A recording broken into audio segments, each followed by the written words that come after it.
Te traigo una propuesta para Pascuas que las podés realizar con los multitransfer de luz de luna o con las láminas UV.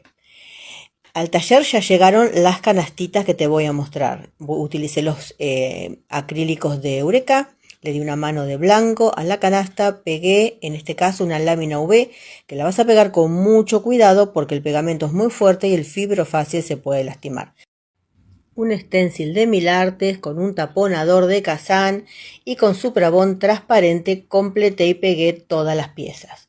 Agregué una manijita de alambre y ya tengo la canastita para que puedas regalar ese huevito de Pascua o los chocolates que vos quieras.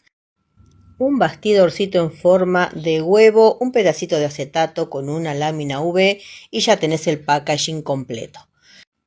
En breve comienzan las clases y los kits con las canastitas ya te están esperando en el taller.